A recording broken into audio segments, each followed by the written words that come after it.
অবস্থা, আপনি তো কোনো প্রজেক্ট জমা দেন না, কোনো হোমওয়ার্ক নেই। মানে কতক্ষণ যে বোকার মতো বসে থাকি তারপর ঠিক না আমি তখন বসে থাকলে আচ্ছা দেখেন, দারুণ ব্যক্তিগত ঠিক আছে ঠিক আছে ঠিক আছে ঠিক আছে ঠিক আছে, ঝগড়াঝাটি এখানে শান্ত। কি বলবো, কই ঝগড়া করছিস? আমরা গলায় কথা বলে আমরা ঝগড়াইটা করতেছি না। এইবারই তো বোঝা গেল। এখানে দেখেন, আচ্ছা আচ্ছা আচ্ছা, এখানে দেখেন আমাদের উপরে কয়েকটা মেনু রাখছি আমরা, হোম, অ্যাবাউট, গ্যালারি। অ্যাবাউট মানে হচ্ছে আমাদের এই সেকশন, তাই তো? গ্যালারি মানে আমাদের ধরেন এই পোর্টফোলিও সেকশন। তারপরে কি আছে? টেস্টিমোনিয়াল। টেস্টিমোনিয়াল আর ব্লগ টলগ তো আমাদের নাই। আমি এখন চাচ্ছি যে অ্যাবাউটে যখন ক্লিক করবে তখন স্ক্রল করে এই জায়গায় চলে আসবে, গ্যালারিতে ক্লিক করলে স্ক্রল করে এই বরাবর চলে আসবে, এই যে চাচ্ছি আমরা। ওকে, তাহলে যে কাজটা করবেন, এগুলোকে একটু মিনিমাইজ করি তাহলে আপনাদের বুঝতে সুবিধা হবে।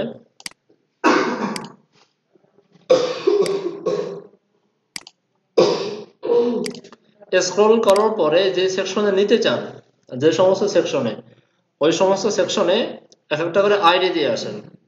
যেমন অ্যাবাউট, একে একটা আইডি দিয়ে আসেন, আইডি অ্যাবাউট। ওকে, আর কোনটা? পোর্টফোলিও। আইডি করে দেন, সাপোজ আমি গ্যালারি করে দিই, একটা আইডি দিলাম আর কি। আইডি আর ক্লাস কি একসাথে কাজ করে? অবশ্যই কাজ করবে, কেন করবে না? ক্লাস থাকে, অসুবিধা নেই। ক্লাস এবং আইডি তো পরিপূর্ণ ডিফারেন্স, অন্যরকম। আচ্ছা, এখন কথা হচ্ছে আমরা ক্লিক করব কোথায়? এখানে অ্যাবাউটে। এই যে হ্যাশ দিয়েছেন না, এই হ্যাশের পরে দিয়ে দেবেন অ্যাবাউট। এই যে আইডি নিয়েছেন সেই আইডিটা বসাই দেবেন হ্যাশের পরে। আর গ্যালারি, এখানে কি করছিলাম আমি? গ্যালারি, এই পোর্টফোলিওর এখানে আমি গ্যালারি আইডি দিয়েছিলাম, আমি দিয়ে দিলাম। রিলোড করেন, অ্যাবাউটে ক্লিক করেন, গেছে? অ্যাবাউটের গ্যালারিতে ক্লিক করেন। আচ্ছা, এখন হচ্ছে একটু স্ক্রল করতে করতে আসবে, এই যে হ্যাশ, যেই যাতে আমি ক্লিক করব সেখানে একটা হ্যাশ দিছিলাম না, হ্যাশের পরে আইডির নামটা ধরাই দিছি। আচ্ছা, সিএসএস এর ভিতরে যান, style.css, এখানে HTML টাকে ধরেন, HTML, এখানে বলে দেন স্ক্রল বিহেভিয়ার স্মুথ। সহজ একটা পদ্ধতি আর কি, এছাড়া আরো অনেক পদ্ধতি আছে। যাই,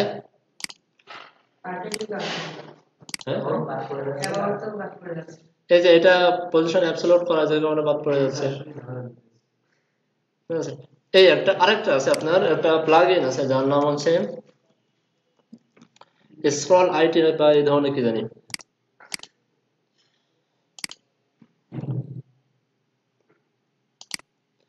এটা ব্যবহার করতে পারেন। ক্লিয়ার? এটা এখন কেমনে ব্যবহার করতে হয় বলে দেওয়া লাগবে নাকি নিজেরাই পারবেন? ডাউনলোড করবেন?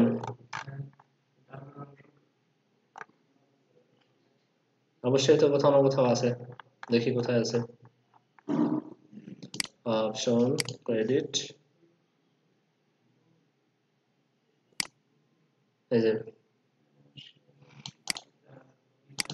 গিটহাবে আছে। এখানেও অনেক সুন্দর করে আপনার ডকুমেন্টেশন দিয়ে দিয়েছে।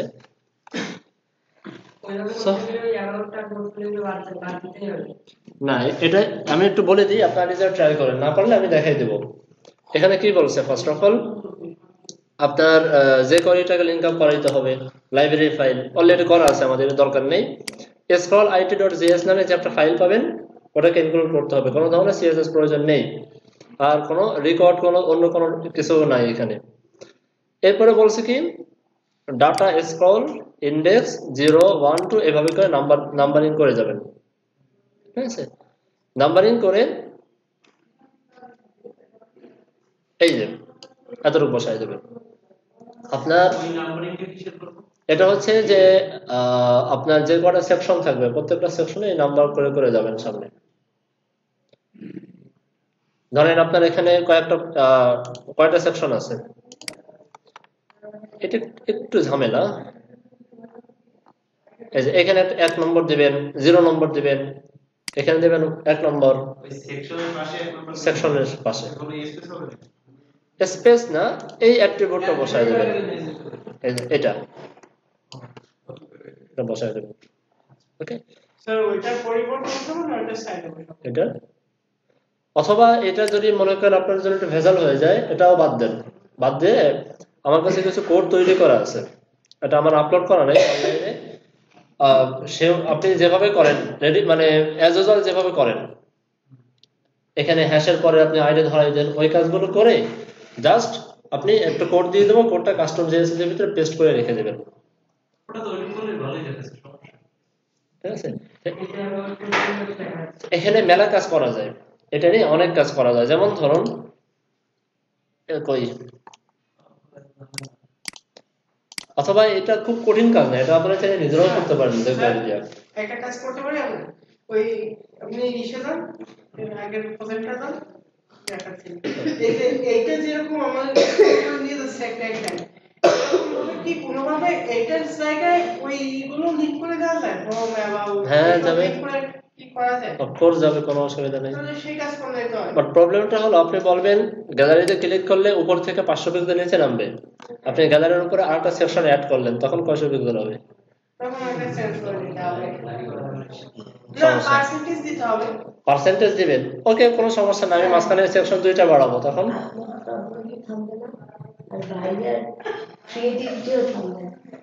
করা যায়, এটা করা যায়। আমি বলি কিভাবে করা যায়। এই যে সেকশনটা আমি এভাবে ধরতে পারি যে এই সেকশনের উপরে যে জায়গাটা আছে, ঠিক আছে, এই সেকশনের উপরে কয়টা সেকশন আছে ধরার দরকার নেই, আমি বলবো এই সেকশনের উপরে টোটাল কতটুকু জায়গা আছে, অতটুকু ধরে আমি স্ক্রল করে নিতে পারি। হ্যাঁ সেটা বলে তো আর করেন, এজন্যই বলছি যে করে দিয়ে এটা সম্ভব, করা সম্ভব। বাট যদি চান যে না যে করে এত ঝামেলা করবো না, প্লাগইনের মাধ্যমে করব, তাহলে ওটা আমি তৈরি করে রাখবো, আপনাদেরকে দিয়ে দেবো, ঠিক আছে, খুব ইজিলি করতে পারবেন। বাকি তারপরেও ট্রাই করেন, এগুলো নিজেরা ঘাটাঘাটি করে। আমি স্ক্রলের জন্য খুব ভালো কোনো প্লাগইন, তো ভালো কোনো কারণে এটা আমি আপনাদেরকে দিয়ে দেবো।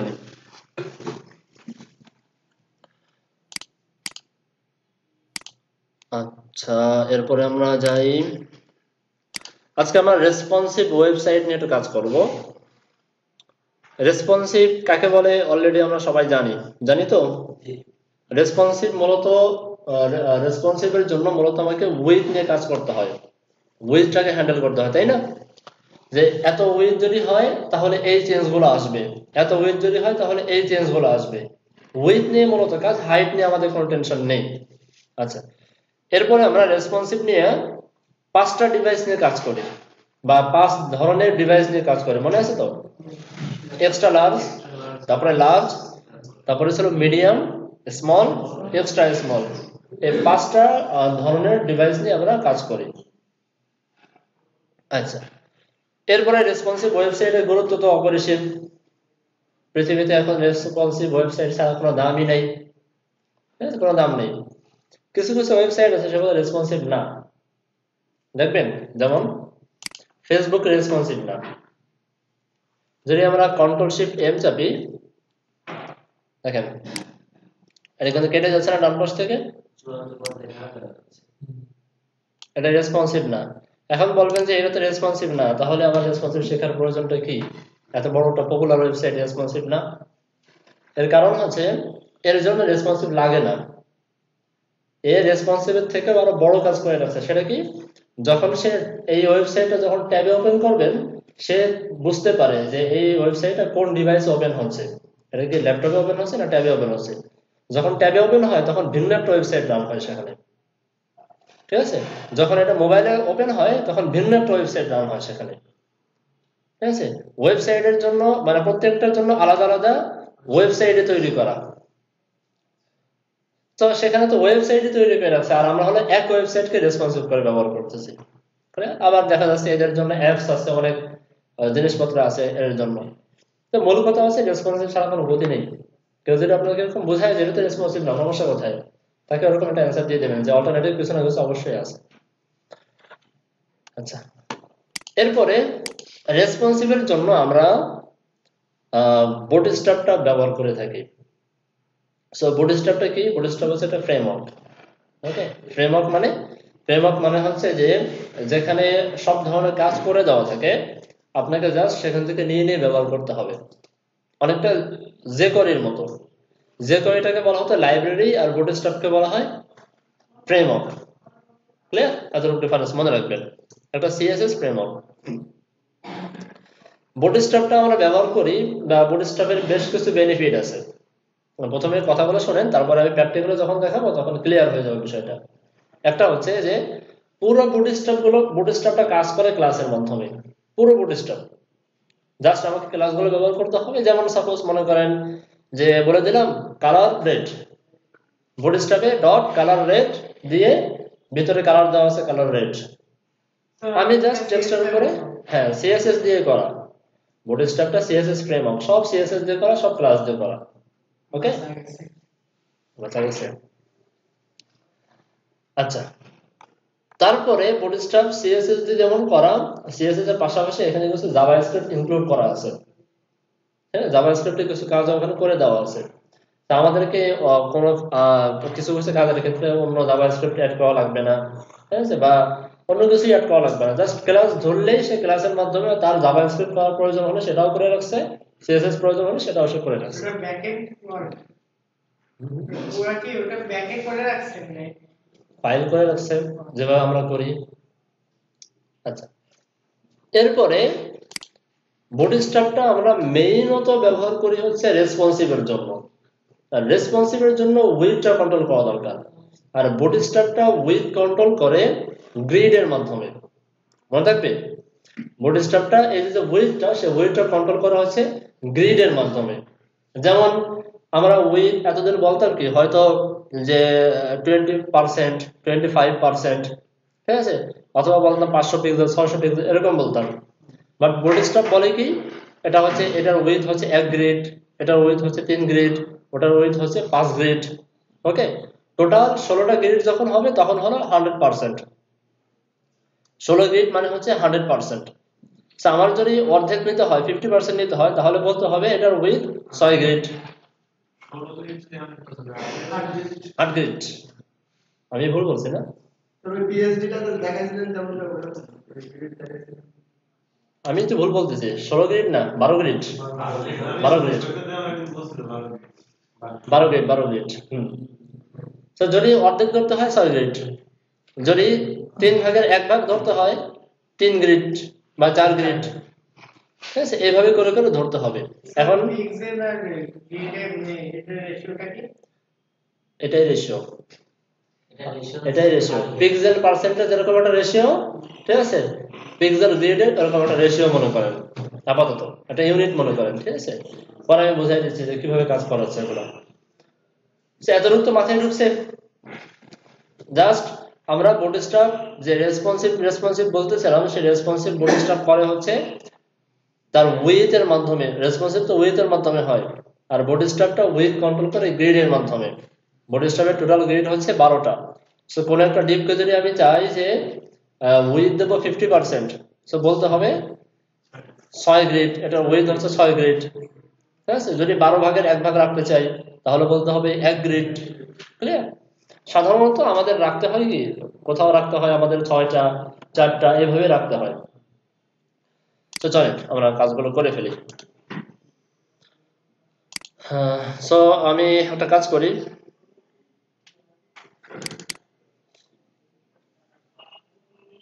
আচ্ছা এর ভিতরে আমাদের এত কিছু দরকার নেই, কেটে দিই, কেটে দিয়ে জাস্ট style.css টা রাখি, style.css। জেএসএস এর ভিতরে যে কয়টা আমাদের লাগবে, কাস্টমটা আমাদের লাগবে, বাকি দুটো আমাদের লাগবে না। ওকে, আর কি ইমেজেস এর ভিতরে ইমেজ থাকলে তার প্রবলেম নেই, এটা থাক, অসুবিধা নেই। ওয়েব ফন্টটাও থাক। আচ্ছা, ওয়েব ফন্ট যদি থাকে তাহলে এটা কাটলাম কেন?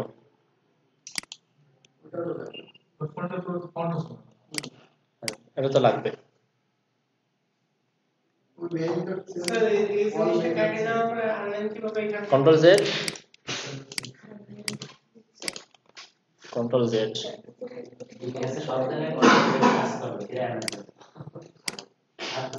ঠিক আছে, ওপেন করলাম।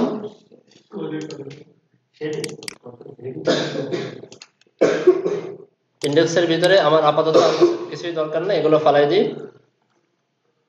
আচ্ছা, বুটস্ট্র্যাপ নিয়ে কাজ করার জন্য ফার্স্ট অফ অল আপনাকে বুটস্ট্র্যাপটা ডাউনলোড করতে হবে। গুগলে চলে যান, সার্চ দেন বুটস্ট্র্যাপ, এই যে getbootstrap.com, এখান থেকে গিয়ে ডাউনলোডে যান। সিডিএন দিয়ে ব্যবহার করবেন না, ডাউনলোড করে ফেলবেন। আচ্ছা, এই প্রথমটাই ডাউনলোড করবেন, যে কম্পাইল সিএসএস এন্ড জেএস, এটাকে ডাউনলোড করবেন।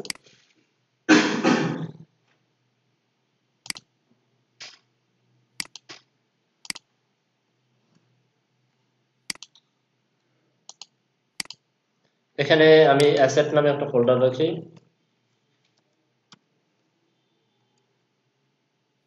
এক্সট্রাক্ট করে দিন।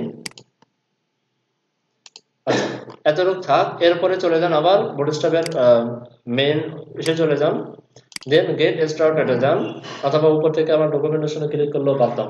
ওকে, এখানে গিয়ে দেখেন যে তারা কি কি বলছে, কি করতে হবে, পড়ে নিন। আমি এখানে স্টার্টার টেমপ্লেট বলে একটা কথা আছে, যে টোটাল যে টেমপ্লেটটা স্টার্ট করার সময় কেমন থাকবে তার একটা নমুনা তারা দিয়ে রয়েছে। ওকে, এখান থেকে আমরা নমুনাগুলো সংগ্রহ করতে পারি। এখানে দেখেন বুটস্ট্র্যাপের সিএসএসটা আমাকে লিংক আপ করাতে হবে। অবশ্যই বুটস্ট্র্যাপের সিএসএসটা আমি লিংক আপ করাবো, অসুবিধা নেই, আমরা ডাউনলোড করছি সেখান থেকে করাবো। এরপরে রিকোয়ার্ড মেটা ট্যাগ বলে একটা কথা আছে, যে এইখানে এই দুইটা মেটা ট্যাগ আমাদের অবশ্যই লাগবে। ক্লিয়ার? আমরা যখন এটা নিয়ে যখন কাজ করি, কি বলা হয়, ভিএস কোড নিয়ে যখন কাজ করি, তখন এই দুইটা মেটা ট্যাগ এমনি চলে আসে, অটোমেটিক চলে আসে। এরপরে যদি কনফিউশন থাকে এখান থেকে কপি করবেন, দুটো কপি করেন, পেস্ট করে দেন। ঠিক আছে, একই জিনিস। এখানে একটা জিনিস অ্যাড হয়েছে, একটু জিনিস অ্যাড হয়েছে। এখানে কি আছে, এগুলো না বুঝলেও চলবে, জাস্ট দিয়ে দেবেন, অথবা আপনাকে ভিএস কোডের ডিফল্ট ভাবে যেটা দেয় ওটা রাখলেও চলবে, কাজ করবে, অসুবিধা নেই। এখানে মেইন জিনিস যেটা লাগে সেটা হচ্ছে এই লাইনটা, উইথ সমান সমান ডিভাইস উইথ, এটা লাগে। এরপরে এগুলো যদি নাও থাকে কোনো অসুবিধা নেই। ক্লিয়ার? আচ্ছা, এরপরে নিচে আসি, কি কি লাগবে আমাদের, jQuery ফাইলটা লাগবে, jQueryটা আমার লাগবে। দেন আমাকে বুটস্ট্র্যাপের ফাইলটা লিংক আপ করাতে হবে। হ্যাঁ, এখানে আরেকটা অপশন দিয়ে রয়েছে যে popper.min.js নামে, যে কোনো ভার্সন ব্যবহার করতে পারেন, যে কোনো ভার্সন। আচ্ছা, আমাদের এখানে স্টার্টার টেমপ্লেট দেখার মূল টার্গেট ছিল হচ্ছে এটা বোঝা, যে এই দুইটা লাইন কিন্তু লাগবে, অন্যথায় বুটস্ট্র্যাপ দেখুন কাজ করতেছে না, স্যার এটা তো বিল্ডিং থেকে এমনি চলে আসে। এখানে আমরা লিংক আপটা করে ফেলি, css wall.min.css link css style.css, আর এখান থেকে যেহেতু আমাদের লাগবে ফাইলগুলো আমরা নিয়ে আসি css থেকে bootstrap.min.css। আচ্ছা, আমি bootstrap.css টা নেই, আনমিনিফাইডটা নেই, কারণ আমরা বের করে দেখবো যে এর ভিতরে কি আছে না আছে। এতগুলো তো দিয়ে দিয়েছে আপনাদের কাজের জন্য।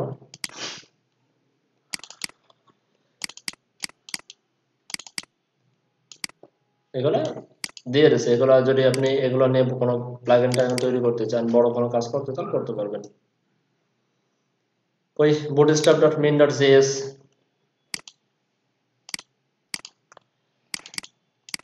অ্যাজ ইউজুয়াল আমরা যে কাজ করে থাকি সেগুলোই করলাম। ঠিক আছে তো? ঠিক আছে, সিলেক্ট আর স্লাইডার দুটো লাগবে না। এরপরে আমরা যাই, এখানে এক এক করে লিংক আপ করে দিই। Script JS first of all হচ্ছে লাইব্রেরি, স্ক্রিপ্ট জেএস থেকে সেকেন্ড আমরা রাখবো বুটস্ট্র্যাপ, কারণ কাস্টম জেএস সবার পরে। ক্লিয়ার? আর এখানে আমার লিঙ্কটা রাখবো css bootstrap.css। আচ্ছা, এখানে style.css সবার নিচে রাখবো, আর উপরে আমাদের ইচ্ছা মতো আমরা সাজায় গোছায় রাখতে পারি। বাট আমি কেন জানি আমার মনে হয় যে বুটস্ট্র্যাপটা সবার উপরে রাখাটা বেটার, আমার পার্সোনালি মনে হয়, আপনারা করতে পারেন, কারণ কখনো কখনো অনেক কিছু আমাদের রিপ্লেস করার প্রয়োজন হয়। এরপরে দেখেন এখানে আমি একটা s1 ট্যাগ দিলাম, কিছু হাবিজাবি লিখলাম, সেভ করি, এটাকে রান করি। একটু কি অন্যরকম মনে হচ্ছে নর্মাল লেখার থেকে বা নর্মাল স্টাইল থেকে? মনে হচ্ছে না? মার্জিন জিরো, প্যাডিং জিরো আমাদের লেখা লাগছে, নিয়ে নেছে। ফন্টের ফ্যামিলিটাও কিন্তু সুন্দর একটা ফন্ট ফ্যামিলি তারা দিয়ে দিয়েছে, যদিও আমরা কোনো কিছু ব্যবহার করিনি, কোনো কিছু ব্যবহার না করলেও তারা সুন্দর একটা ফন্ট ফ্যামিলি দিয়ে দিয়েছে যারা। ক্লিয়ার? এরপরে দেখেন S1 এর যে একটা মানে কি বলা হয়, যে একটা সাইজ, তারা সুন্দর একটা স্ট্যান্ডার্ড সাইজ তারা দিয়ে রাখছে।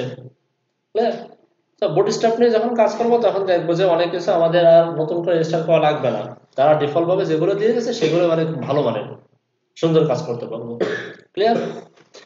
এরপরে ধরেন বুটস্ট্র্যাপ কি কাজ করে, এইখানে আমরা ক্লাস ব্যবহার করে বুটস্ট্র্যাপের সবকিছু হ্যান্ডেল করতে পারি। আছে, যেমন আমি বলে দিলাম টেক্সট ডেঞ্জার, এ হবে।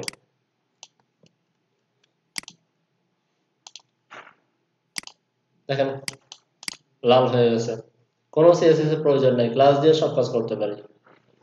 এরপরে ধরেন এখান থেকে বলে দিলাম টেক্সট আপার কেস, কি হবে? আপার কেস হয়ে গেছে। এইভাবে করে আমরা সবকিছু হ্যান্ডেল করতে পারি। তো এই কাজগুলো কিভাবে করবো, আমরা একটু বুটস্ট্র্যাপ থেকে ঘুরে আসি।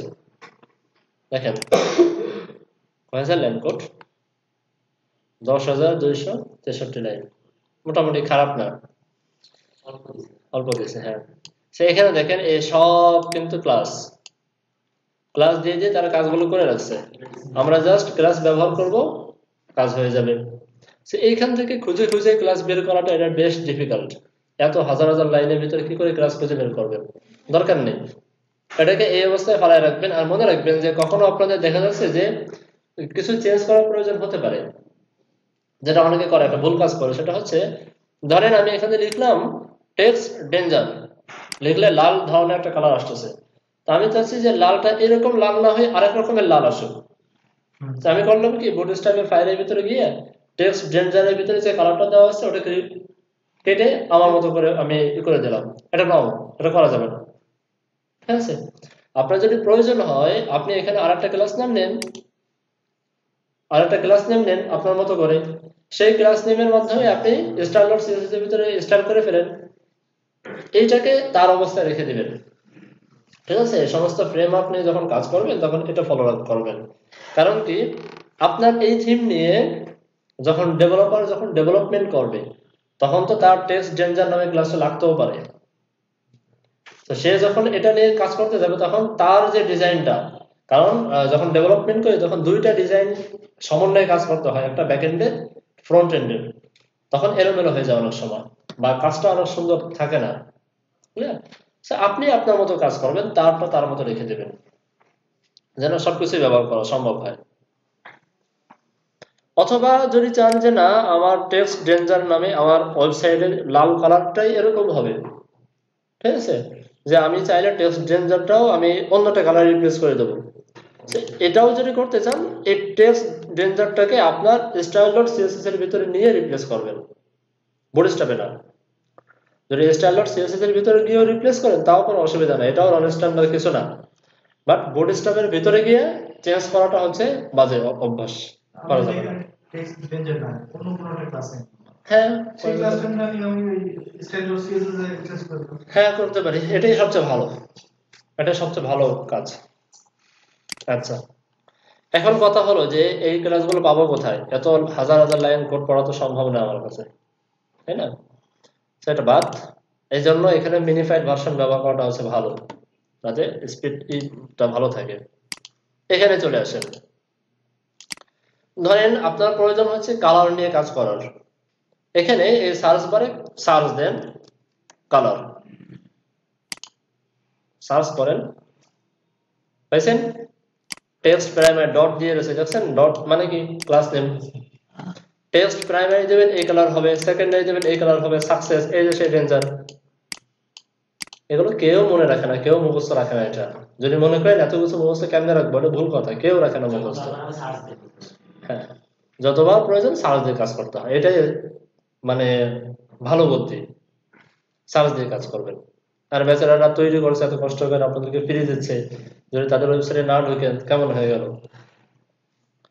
আচ্ছা, ওদের লাভ কিছুই না, ওদের লাভ হচ্ছে আপনাদের উপকার করে তারা খুশি, এটাই। ওকে, বুঝছেন? এটাকে বোঝাই দেওয়া লাগবে কিছু, এতটুকু বুঝতে পারছি। এরপরে মনে করেন আমাদের প্রয়োজন হচ্ছে ব্যাকগ্রাউন্ড কালার। এদিকে এদিকে এদিকে এদিকে এদিকে এদিকে ব্যাকগ্রাউন্ড কালারের জন্য প্রয়োজন হয়, তাহলে এইভাবে BG-primary, BG-secondary। এও তেমনটা লাগে না, কেন আপনি তাদের ব্যাকগ্রাউন্ড নেবেন? নিজেই তো করতে পারি, করা হয়ে যাবে। মাঝে মাঝে কিছু কিছু সেগুলো এখানে লাগবে। তবে এটা একবার মানে পুরো বডি স্ট্রাকচারটা একবার ই করবেন, ঘাটবেন এই কারণে যে না, একটু পরে আসতেছে বিষয়টা, এখন বললে অত বুঝবেন না। এখান থেকে দেখেন অনেকগুলো আছে, যে গ্রেডিয়েন্ট প্রাইমারি, গ্রেডিয়েন্ট সেকেন্ডারি, হাবিজাবি বহুত কিছু আছে, তারা গ্রেডিয়েন্ট সব করে রাখছে। এই ছিল আমাদের কালার নিয়ে কাজ। এরপর আর কি প্রয়োজন হতে পারে? ফ্লোট প্রয়োজন হতে পারে আমাদের, কখনো ফ্লোট প্রয়োজন হতে পারে। লেখেন float, float left, float right, float none, পারবো তো? আচ্ছা, এখানে কিছু জিনিসপত্র দেওয়া আছে। মিক্সিন, এটা ভিন্ন জিনিস। এটা হচ্ছে আমরা যখন SCSS নিয়ে কাজ করব, সাসলেস নিয়ে, তখন এগুলো বুঝতে পারবো। দেখেন কতগুলো দেওয়া আছে, এইগুলো হয়তো বুঝবেন না এখনো পর্যন্ত। SMMD এখন আমি বুঝাইনি, এগুলো আমি একটু পরে বোঝাচ্ছি। জাস্ট এতটুকু বুঝছেন, ফ্লোট লেফট দিলে কি হবে, ফ্লোট রাইট দিলে কি হবে। আমার CSS থেকে তো ঝামেলা করার প্রয়োজন নেই, এটা লাগে। একটা ফ্লোট রাইটের জন্য আপনি এত কষ্ট করে CSS এ যাই আবার ক্লাস ধরবেন, এত ঝামেলা করবেন, দরকার নেই। জাস্ট ক্লাসটা বসাই দেন, হয়ে গেল, শর্টকাটে কাজ করা যায়। এরপরে কি লাগে আমাদের? পজিশন লাগে না? সার্চ দেন, position static, relative, absolute, fixed, static, কি হাবিজাবি সব তৈরি করে দেওয়া আছে। স্ট্যাটিক মানে যখন ইনস্টল করতে করতে বরাবর আসবো, তখন ওটা দাঁড়ায় যাবে, উপরে ফিক্সড হয়ে যাবে। দিয়ে দেখেন, ট্রাই করে দেখেন। এইরকম অনেক ক্লাস আছে এখানে, শত শত ক্লাস আছে। এইখানে দেখবেন এই যে বর্ডার, জাতীয় যদি ক্লাস প্রয়োজন হয় বর্ডার ব্যবহার করতে পারেন। তবে একটা জিনিস মনে রাখবেন, এদের প্রত্যেকটা কালার এবং প্রত্যেকটা জিনিস স্ট্যান্ডার্ড। কোনো কিছু একটা ভাববেন না যে কারো দেখতে খারাপ লাগতেছে, না, এটাই স্ট্যান্ডার্ড। কোনো কিছু নন স্ট্যান্ডার্ড পাবেন না, খুবই পপুলার এটা। না, এই যে বর্ডারটা দেখেন, কত সুন্দর একটা বর্ডার দিচ্ছে তারা, কালারের সাথে কত সুন্দর সিমিলার। বর্ডারটা ব্যবহার করতে পারেন। ফ্লেক্স নিয়ে যদি কাজ করতে চান সেগুলো করতে পারেন। আর কি আছে? শ্যাডো প্রয়োজন, কয়েকটা শ্যাডো তৈরি করে দেওয়া আছে, ব্যবহার করতে পারেন। আমি খুব বেশি দেখালাম না, আমি জাস্ট অল্প কিছু দেখাই দিলাম, বাকিগুলো ঘাটবেন, ঘেটে ঘেটে বের করেন। বের করার পরে অ্যাট লাস্ট আমি মানে একদম প্রয়োজনীয় যেগুলা, সেগুলোর প্রত্যেকটা কাজ আমি দেখাই দেবো বুটস্ট্র্যাপে, যেন বুটস্ট্র্যাপ নিয়ে আপনাদের কোনো ভয় ভীতি না থাকে। নিত্য প্রয়োজনীয়, কারণ কালার দিয়ে দেখানোর খুব একটা প্রয়োজন নাই। কালারগুলো সব আমরা বুঝি, তাই না? ব্যাকগ্রাউন্ড কালার সব আমরা বুঝি, ফ্লোট গুলো সব আমরা বুঝি। যেগুলো আমি প্রয়োজন, মৌলিক যেগুলো, সেগুলো আমি আপনাদেরকে পুরো ধরে ধরে ধরে ধরে দেখাই দেবো। অনেক কমে যায়, অনেক কমে যায়। এই হলো একটা ফ্যাসিলিটি বুটস্ট্র্যাপের। একটা ফ্যাসিলিটি দেখলাম যে ক্লাস ধরে ধরে আমরা বেশ কিছু CSS এর কাজ কমাই নিয়ে আসতে পারি। সে বুটস্ট্র্যাপ আরেকটা কাজ যেটা করেছে সেটা হচ্ছে যে আপনাকে পুরো একটা সেকশন তৈরি করে করে রেখে দিয়েছে এখানে। যেমন ছোট ছোট একটা প্রজেক্ট বলতে পারেন, আমার উপর একটা মেনু বার দরকার, মেনু। বুটস্ট্র্যাপে এই মেনুটাকে বলা হয় ন্যাপ বার। সার্চ দেন, ন্যাপ বার লিখে এর ভিতরে সব পেয়ে যাবেন। আমি সার্চ দিয়ে যদিও বের করতেছি, এখানে সব পেয়ে যাবেন। দেখেন এই যে একটা মেনু তৈরি করে দেওয়া আছে, টোটাল সুন্দর একটা মেনু তৈরি করে দেওয়া আছে। নিচে দেখেন এটা উপরে নিচে মেনু তৈরি করে দেওয়া, এই যে এখানে এইভাবে একটা লোগো দেওয়া, শুধু আর কিছু নেই। কোনটা আপনার প্রয়োজন, এটা হচ্ছে লোগো, এটা হচ্ছে আপনার আইটেম, ন্যাব আইটেম। যেটা আপনার প্রয়োজন সেটা নিয়ে আপনি ব্যবহার করতে পারেন। সাথে ড্রপ ডাউন লিঙ্কও দেওয়া আছে। এইটা তো আপনি যদি তৈরি করতে চান বেশ সময়ের ব্যাপার, যে করে দিয়ে কাজ করা দরকার, কারণ ক্লিক তো আপনার সিএসএস দিয়ে করাটা পসিবল না সেভাবে। সব তারা তৈরি করে দিয়েছে। এখানে কপি করে দিয়ে পেস্ট করলে হয়ে যাবে। অফকোর্স হবে। স্যার ওই ভিতরে যে এইগুলো আমরা যে পাঠানোর প্রয়োজন হয় তখন হ্যাঁ, সেখানে আসতেছে। এই ধরেন এই কাজটা যদি আপনি নিতে চান, এই বারটা আপনাকে এই কোডগুলো কপি করে নিতে হবে। এই কোডগুলো এই কোডগুলো কপি করার জন্য এত কষ্ট আপনাদের করা লাগবে না, জাস্ট এখানে ক্লিক করেন, ক্লিক করলে কপি হয়ে যাবে। দেখছেন বুটস্ট্র্যাপ কত আপনাদের হেল্প করতেছে। হ্যাঁ, ভালো লাগবে।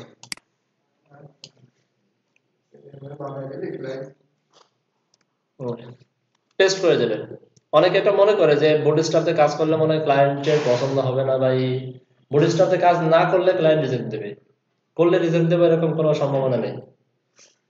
ঠিক আছে? একটা কথা, মানে মেনু তো তৈরি হলো, বাম পাশে লোগো, ডান পাশে আছে ন্যাপ বার। এখন এটা উইথটা কত? আচ্ছা, আমি দেখাচ্ছি সবই দেখাচ্ছি। এটা প্রজেক্টের ভিতর করেন তাতে আমরা চলে আসছে না? এখন তো ফুল স্ক্রিন পাবেন। এখন মনে করেন আমার ভিতরের উইডটা নিয়ে এখন দেখাই নেই, বা এতটুকু দেখেন, আমি উইডটা দেখাচ্ছি। এখানে একটা ক্লাস আপনারা বুঝবেন, সেটা দেখাই। সেটা হচ্ছে কন্টেইনার, মনে আছে? কন্টেইনার।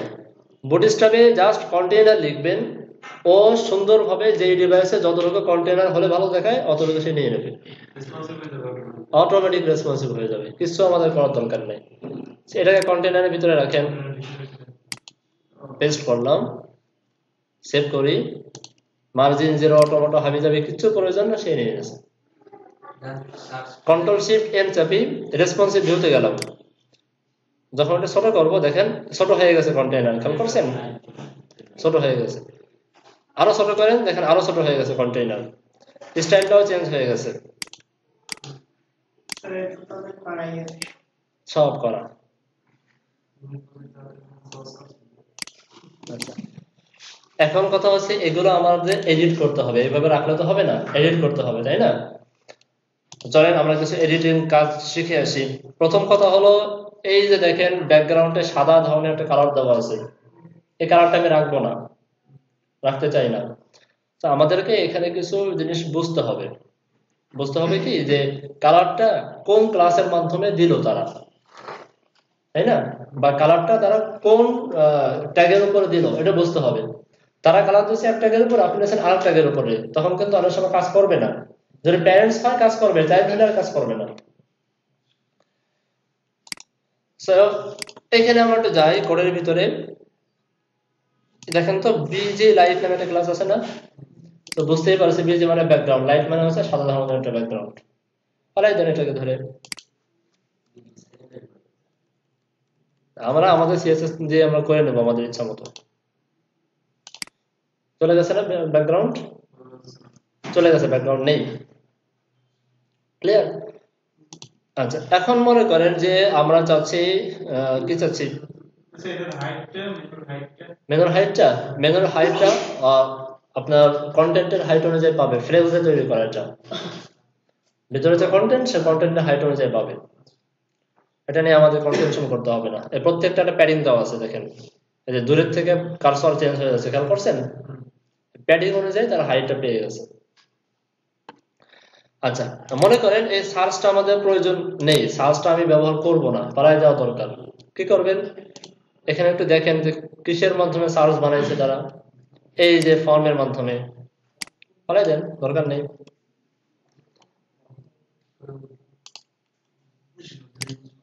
চলে গেছে সার্চটা। আমি চাচ্ছি এই মেনুটা ডানে চলে আসুক, লোগো বামে থাকুক, মেনু ডানে চলে আসুক। মনে আছে ওই যে flex, margin left auto, margin right auto, মনে আছে? এখানেও তারা একই কাজ করছে। দেখেন এটাকে করছে ডিসপ্লে ফ্লেক্স, ওকে। এই যে একটা আইটেম, এটা হচ্ছে আপনার লোগো, আর এটা হচ্ছে বাকি মেনুটা, ওকে। এর ভিতরে দেখেন এই যে ইভেলটা এম আর অটো দেওয়া আছে, তার মানে মার্জিন রাইট অটো, যে কারণে অটোমেটিক্যালি ডান পাশে মার্জিন দিয়ে সে বামে চেপে গেছে।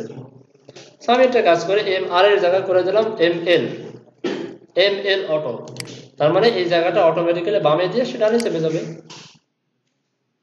খুব কষ্ট, খুব ইজি না কাজ করা? নামের সাথে এটা সিমিলার আছে। সবকিছু নামের সাথে সিমিলার সব। ড্রপ ডাউন মনে করেন আপনার লাগবে না, পারবেন না ফালাই দিতে। এই ড্রপ ডাউনটা যদি আপনি bootstrap.main.js টা লিংক আপ না করান তাহলে পাবে না, এটা মাথায় রাখবেন। যদিও ক্লাসের মাধ্যমে পাইছে, বাট এই জাভাস্ক্রিপ্টটা সেখানে কাজ করানো হয়েছে। এটা হচ্ছে bootstrap এর কাস্টম জেএস। তাহলে আমরা এটা লিংক না করে উপরে HTML গুলো সব কিছুই পাবে, তাই তো? হ্যাঁ, সিএসএস গুলো পাবে। দেখেন এখানে আমি লিংক আপটা উঠাই দিলাম, সবকিছুই পাবে, শুধু ওই সবই পাবে, এটা কাজ করবে না। সো আর কোনো কষ্ট আছে বুঝতে? আমরা এগুলো যা করবো সেটাই রেসপন্সিবিলিটি থাকবে। সব রেসপন্সিবিলিটি, বুটস্ট্র্যাপের রেডিমেড যে কাজগুলো সব রেসপন্সিবিলিটি ভাবতে হবে। সিএসএস করে দিতে পারি সব। করে দিবেন। তাহলে সিএসএস এর দরকার নেই। দরকারটা কি? মানে না আমরা দরকার হয়। আমরা বোঝার জন্য সিএসএস করছি। আমি যখন এটাকে ছোট করতেছি, এই যে একটা বার আসছে, আমি মনে হয় জাভাস্ক্রিপ্টটা ই করে রাখছো না? জাভাস্ক্রিপ্ট না দিলে পাবে না, আসতেছে তাই না? আমি চাচ্ছি যে এটা এখান থেকে আসবে না, এটা আসবে বাম পাশ থেকে এরকম ধাক্কা দিয়ে ডানে চলে আসবে। তখন কি করতে হবে? তখন bootstrap-এর যে ডিফল্ট যে স্টাইলটা, এটাকে ফালাই দিয়ে নিজের মতো করে নিতে হবে। তখন তো আবার আপনার সিএসএস লাগবে, আবার আপনার jQuery লাগবে। ক্লিয়ার? আচ্ছা, দেখাবো আরো অনেক কিছু আছে, আমি দেখাবো আস্তে আস্তে করে সবই। তো এই যে জিনিসটা দেখাতে এটা একটু দেখেন। কোনটা? মেনুটা শুধু না সাইড দেওয়া তাড়াতাড়ি এমনিতে একবার আপনার মানে ওয়েট টেনশন নাই, আমি দেখাবো, আমার উপর ভরসা রাখেন, আমি দেখাবো। আচ্ছা, এই যে দুইটা বেনিফিটের কথা বললাম, এই ধরনের আরো অনেক কাজ আছে। আরো যেমন ধরেন এই কাজটা আমাদের লাগে, প্রচুর পরিমাণে লাগে। মেনু ছাড়া তো ওয়েবসাইট আছে এরকম নেই, মনে হয় নেই। আবার লাগে ধরেন কলাস বলে একটা কথা আছে, অনেক ওয়েবসাইটে দেখবেন যে এটা লাগে, ক্লিক করব এই ধরনের একটা বার চলে আসে, খেয়াল করছেন? চলে আসে, এটা লাগে। আবার দেখেন এখানে এই ধরনের কলাপস লাগে না? এগুলো যদি আপনি ম্যানুয়ালি তৈরি করতে চান নিজে কোড করে, বেশ সময়ের ব্যাপার এবং কষ্টসাধ্য ব্যাপার, আবার রেসপন্সিভ ঝামেলা আছে। এখানে তৈরি করে দেওয়া আছে, কপি করে বসাই দেবেন, হয়ে যাবে। এগুলো যে নিজে তৈরি করতে পারবো না ব্যাপারটা এরকম না, আমরা যতটুকু শিখছি এটা দিয়েই পারা সম্ভব, বাট অনেক কিছু ভাবতে হয়, অনেক সময় লাগে। যখন কাজ করতে করতে অভ্যস্ত হয়ে যাবেন 1 বছর পরে বা 1.5 বছর পরে, তখন নিজেরাই দেখে বুঝতে পারবেন যে এই কাজ করে তৈরি করা হয়েছে। আচ্ছা, আমি HTML এর মধ্যে যদি ছোটখাটো কিছু টিপ চেঞ্জ করি বা বাড়তি কোনো এক্সট্রা তথ্য, কোনো অসুবিধা নেই, রেসপন্সিভে কোনো সমস্যা নেই। ওদের যে ক্লাসগুলো সেগুলো ঠিক রাখবেন, ভিতরে আপনার যা মনে হচ্ছে তাই করবেন। যেমন ধরেন এটাকে আমি কপি করলাম, কপি করে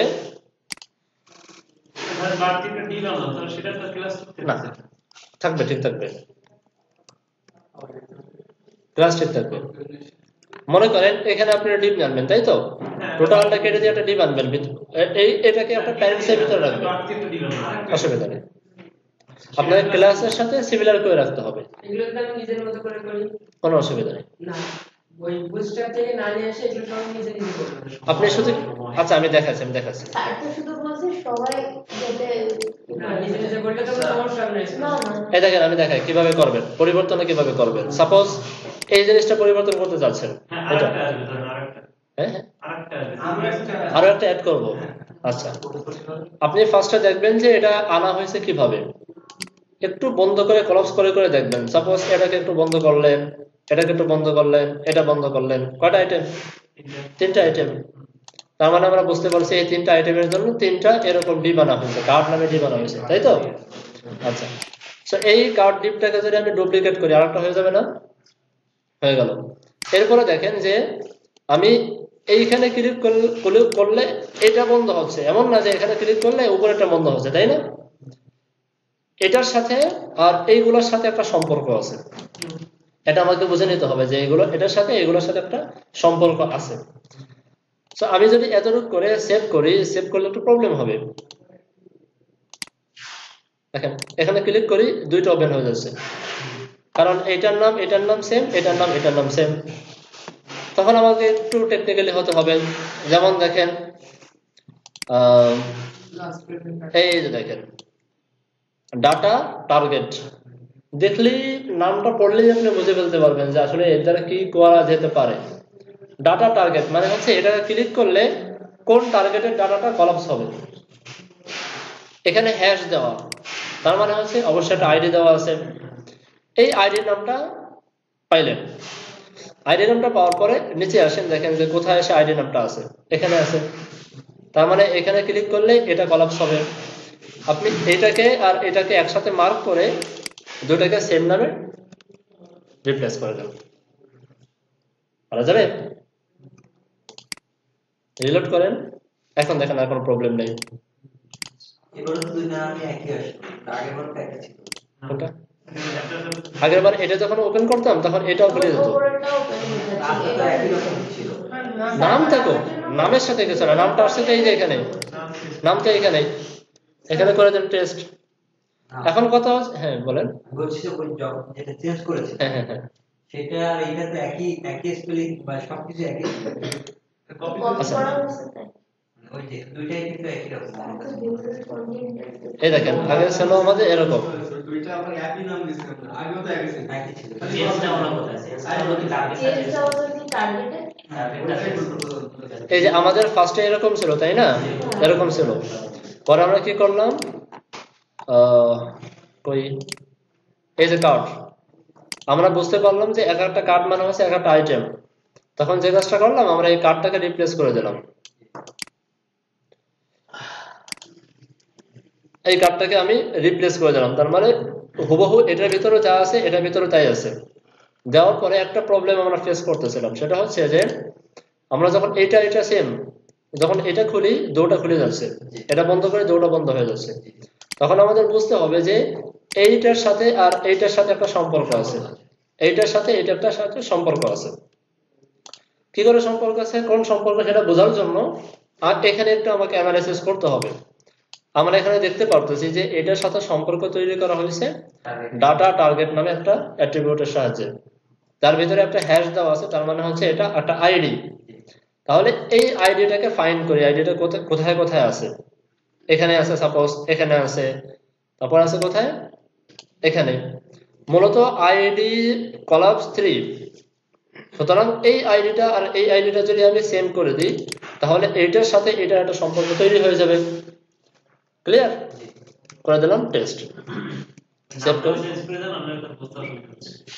এটা করে দিলাম, সাপোজ 4। রিলোড করি, এই যে 4 উপরে চলে গেছে, যাক অসুবিধা নেই।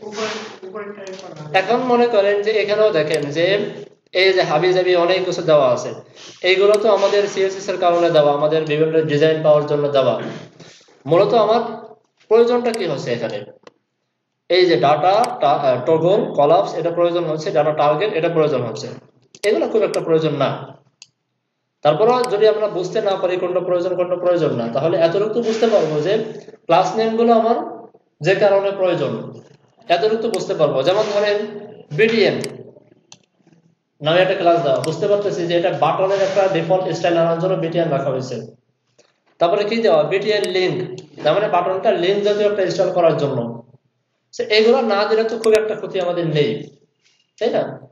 ক্ষতি হবে কোনটা, কলাপস, এই যে একটা ক্লাস দেওয়া আছে, তার মানে এটা হচ্ছে এই কলাপস জাতীয় কোনো একটা কিছু হ্যান্ডেল করা হয়েছে, ওই যে অ্যাড ক্লাস, রিমুভ ক্লাস, এই ধরনের কাজের মাধ্যমে, তাই তো? সো আমরা একটা কাজ করতে পারি, এই বাটনটা আমরা যদি চাচ্ছি যে বাটন টাটন রাখবো না, কারণ ফর্ম ছাড়া বাহিরে বাটন রাখাটা ঠিক না, বাটন বাদ দিয়ে আমি একটা অ্যাঙ্কর ট্যাগ নিয়ে আসবো, পারবো না? জাস্ট বাটনকে অ্যাঙ্কর ট্যাগ বানিয়ে দিলেই হয়ে যাচ্ছে। এখানে কোন ট্যাগ পাবে নাকি সেটা তো আমার দেখার বিষয় না, দেখার বিষয় হচ্ছে ক্লাসগুলো ঠিক আছে কিনা, আইডি গুলো ক্লাসগুলো ঠিক আছে কিনা, ট্যাগ ধরে নেই। ক্লিয়ার এবার বিষয়টা? আচ্ছা, এটা ছিল আমাদের বুটস্ট্র্যাপের সেকেন্ড যে অ্যাডভান্টেজ। আরো আছে, অনেক কাজ আছে, যেমন বলেন ধরেন এখানে ডিফল্ট ভাবে যে কালারটা দেওয়া আছে, আমি চাচ্ছি আমি এই কালারটা কাটবো না, কিন্তু উপরে আমি অন্য একটা শীটে সিএসএস করে ওই সিএসএস এর অন্য একটা কালার দিয়ে লিকআপ করে দিই, তাহলে কি কালারটা পাবে? ট্রাই করবেন পাবে কিনা। না মানে ক্লাসের মাধ্যমে দিই। হ্যাঁ ট্রাই করবেন পাবে কিনা, ট্রাই করবেন, তারপর আমাকে বলবেন যে পাইছে নাকি না পাইছে, আর পাইলে কেন পাইছে, না পাইলে কেন পাইনি। ঠিক আছে, এগুলো সব এগুলো অ্যান্সার আমি দিয়ে দিয়েছি অলরেডি, আবার ভুলে গেছেন। দেখেন মডেল নামে একটা কথা আছে, খুব ব্যবহার হয় এটা, অনেকটা জাভাস্ক্রিপ্টের অ্যালার্টের মতো, তাই না? এটা আমাদের খুব প্রয়োজন হয়। স্যার আপনি যেগুলো সার্চ করতেছেন এগুলা এখানে সব লিস্ট হয়েছে আছে, সব আছে, সব আছে। মনে আছে বিদায় এই দেখেন, এই যে এটা ওটার ভিতরে ঢুকলে আসতে দেখে সব কম্পোনেন্টসে যাবেন, কম্পোনেন্টসে গিয়ে যতগুলো আছে সবগুলো ঘাটবেন। মেনুর ভিতরে সাব মেনু হলে কম্পোনেন্টস এর ভিতরে পেয়ে যাবেন, এখানেও কিছু কাজ আছে, বাট কম্পোনেন্টস এর ভিতরে হলো আপনার সব স্টাইল করে দেওয়া। ক্লিয়ার? এই যে এর ভিতরে পেয়ে যাবেন এই যে মডেল, এই যে নেটবার। এখান থেকে যদি আমি কোনো ওয়েবসাইট তৈরি করতে চাই, যেটা বললেন যে সংক্ষেপ করে দেওয়া, তো সেক্ষেত্রে যদি আমি এখানে কপি করে দিই, পরবর্তীতে ডেভেলপার তো এটা করতে দেয়, সেক্ষেত্রে কি কোনো প্রবলেম কি আমার সাথে করবে বা না না, কোনো প্রবলেম করবে কিছু না। আপনার যত এখন থেকে যত প্রজেক্ট করবেন সব প্রজেক্ট বুটস্ট্র্যাপ দিয়ে করবেন। সেটা এখানে আমি যে কপি করে এখানে বসলাম, পরে আমার মতো আমি সাথে আপনার মতো আপনি ইনস্টল করে নেবেন।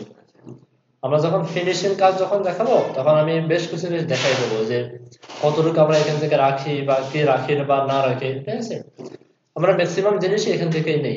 তো আমাদের ওই যে সিএসএস বা অন্য কাজ যেগুলো সেগুলো তো বেশি একটা করা লাগে না। কে বলতে লাগে না, কে বললো লাগে না? লাগে কিন্তু আচ্ছা, আপনাদেরকে একটা প্রজেক্ট আমি দেখাই, রেসপন্সিভ অর্থাৎ গ্রেড নিয়ে আমরা কাজ করতে পারি। গ্রেড পাওয়ার জন্য এখানে সার্চ করতে পারেন অথবা লেআউটে যান, লেআউটের থেকে ওভারভিউ গিয়ে একটু নিচে আসেন, একটা ছক আঁকা আছে এখানে, কোথায় জানি এখানে।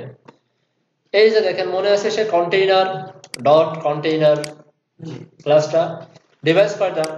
একটা, দুইটা, তিনটা, চারটা, পাঁচটা। যখন কন্টেইনার ক্লাস ব্যবহার করবেন আর আপনার ডিভাইস যখন এক্সট্রা লার্জের ডিভাইসে থাকবে তখন অটোমেটিক্যালি কন্টেইনার উইথ হয়ে যাবে 1140 পিক্সেল মার্জিন 0 অটো। হ্যাঁ, যখন আপনার ওয়েবসাইটে লার্জ ডিভাইস ওপেন করা হবে তখন হয়ে যাবে কত?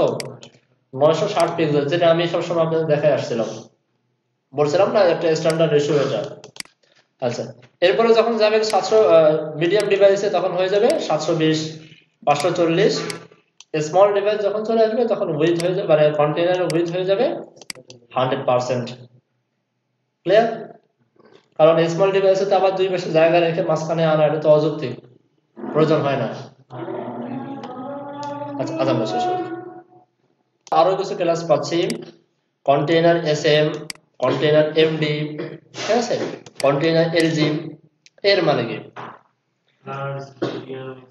স্মল মানে হচ্ছে এসএম মানে স্মল, এমডি মানে মিডিয়াম, এলজি মানে লার্জ, এক্সএল মানে এক্সট্রা লার্জ। এতটুকু বুঝতে পারছি।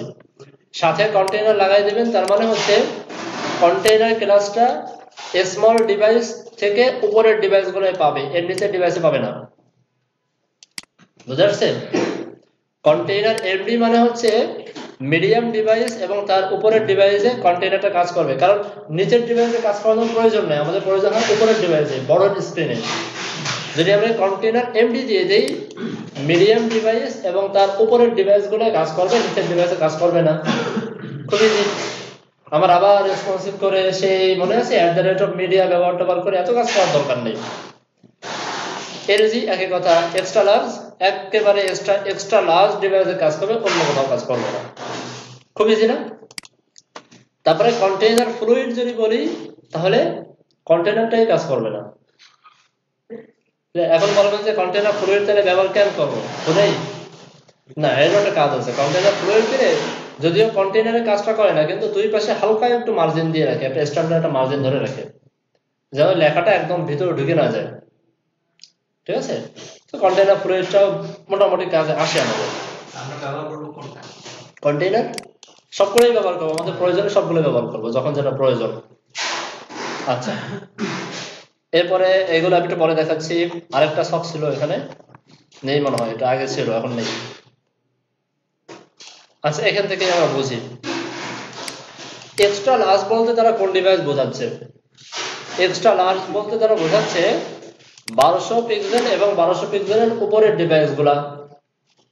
1200 পিক্সেলের উপরের ডিভাইসগুলোকে তারা এক্সট্রা লার্জ ডিভাইস হিসেবে কাউন্ট করে। এখন 1220 পিক্সেল এটা কিভাবে মাপবেন? ফিতা দিয়ে, কি দিয়ে মাপবেন বলেন দেখি, কেউ বুঝেন কিনা কিভাবে মাপবেন? এই যে এখানে আমরা দেখে আসছিলাম না, স্টার্টার টেমপ্লেটের ভিতরে উইথ সমান সমান ডিভাইস উইথ। প্রত্যেকটা ডিভাইসের তার উইথটা কাউন্ট করে দেওয়া থাকে, যে এই মোবাইলের উইথ হচ্ছে এত পিক্সেল, এই ল্যাপটপের উইথ হচ্ছে এত পিক্সেল বলে দেওয়া থাকে। দেখা যাচ্ছে এমনও হতে পারে যে ডিভাইসটার 10 ইঞ্চির ডিভাইস উইথ দেওয়া হচ্ছে 2000, আর একটা 12 ইঞ্চির ডিভাইস উইথ দেওয়া আছে 1000 হতে পারে। ঠিক আছে, ওই ডিভাইসে যে উইথটা কাউন্ট করা সে অনুযায়ী পাবে। ক্লিয়ার? এই কারণে আমরা এই লাইনটা ব্যবহার করে থাকি, যে উইথটা যেন সে ডিভাইসের উইথ অনুযায়ী কাউন্ট করে। এমন না যে সে নিজের মতো করে কাউন্ট করবে, তা না, ডিভাইস যা দেওয়া সেটা। স্যার আমরা এমনি সাধারণ ডিভাইস দেখলে কিভাবে বুঝবো যে বোঝার উপায় নেই, ম্যানুয়াল দেখতে হবে যে কত উইথ দেওয়া। ঠিক আছে, আচ্ছা। তারপরে লার্জ ডিভাইস, লার্জ ডিভাইস কাকে বলে? 992 থেকে নিয়ে এই যে 1200 পিক্সেলের আগ পর্যন্ত এর ভিতরে যে ডিভাইস সেটা হচ্ছে লার্জ ডিভাইস। বুঝা যাচ্ছে? মিডিয়াম ডিভাইস বলতে 768 থেকে নিয়ে এই যে 992 এর আগ পর্যন্ত। 992 হয়ে গেলে লার্জ হয়ে যাবে, 991.99 বিষয়টা এরকম। স্মল 576 থেকে 768 এর আগ পর্যন্ত। আর বোঝা লাগবে? বুঝতে পারছেন? দেখতে জান না এসএমএল এক্সেল। হ্যাঁ, রাইট, ওইগুলাই। এবার চলেন, মোটামুটি আমরা একটা ধারণা পাইলাম না?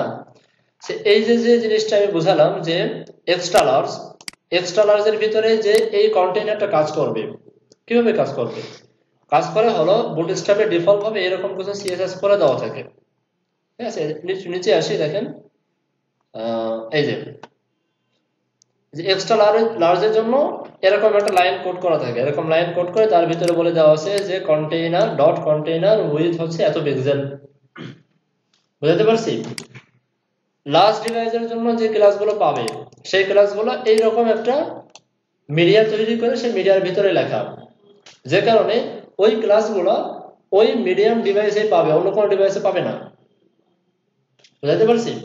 যদি এই লাইনটা লিখে দেয় যে মিনিমাম উইথ হচ্ছে 992 পিক্সেল, ম্যাক্সিমাম উইথ হচ্ছে এই যে 1199.98 পিক্সেল, এখানে যদি কোনো সিএসএস লেখে তাহলে এই সিএসএসটা তো এই ডিভাইসের ভিতরে ডিভাইসগুলোতে পাবে, অন্যথায় সেই ক্লাসগুলোই পাবে না। ব্যাপারটা এরকম না, ক্লাসগুলোই পাবে না। আচ্ছা, এই কনসেপ্টটা যদি মাথায় থাকে তাহলে এবার চলেন আমরা প্র্যাকটিক্যালি কাজগুলো করে আসি। এগুলোকে মনে হয় রাখার প্রয়োজন নেই, ফেলে দিই। ধরেন আমরা একটা কন্টেইনার নিলাম, কন্টেইনারের কনসেপ্ট আমাদের মোটামুটি ক্লিয়ার। নেয়ার পরে আমরা এখানে একটা ডিভ নিলাম, ক্লাস দিলাম আইটেম, ওকে, বা আইটেম 1 2 3 4। এই কনসেপ্টটা খুব ভালো করে বুঝবেন, এটা খুবই জরুরি।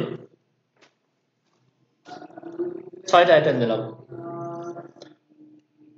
আর প্রত্যেকটার সাথে আমি সেম নাম দিলাম ধরার সুবিধার্থে, আমি যেন সুন্দর করে ধরতে পারি জিনিসটা, তাই style.css এর ভিতরে এখানে বলে দিলাম আইটেম কমন ধরলাম, উইথটা দেব না, উইথ কন্ট্রোল করবো এখন থেকে বুটস্ট্র্যাপের মাধ্যমে, উইথ দেব না, জাস্ট হাইট না দিলে তো অস্তিত্ব পাবে না, আমি শুধু হাইটটা দিয়ে রাখলাম, হাইট করে দিলাম আমি 300 পিক্সেল। আচ্ছা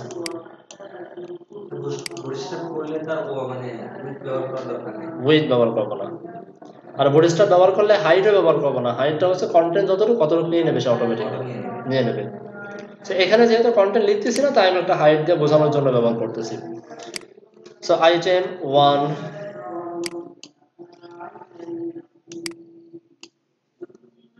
ব্যাকগ্রাউন্ড কালার,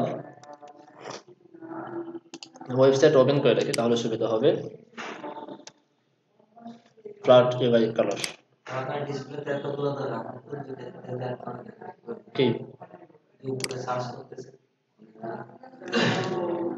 ধরে না, তাই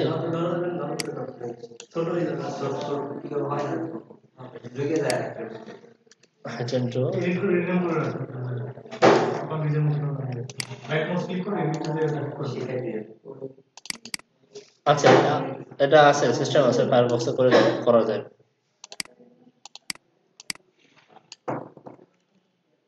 দুই, এটা হচ্ছে 3, এই কাজগুলো করতে আমার খুব বিরক্ত লাগে।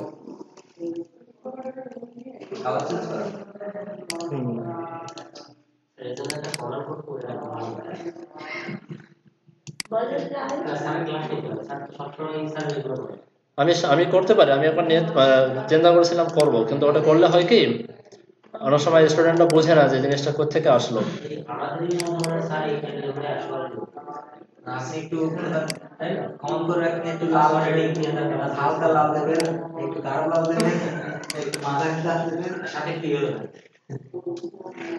আর ম্যামের ফেভারিট কালার রেড দেবো, তাই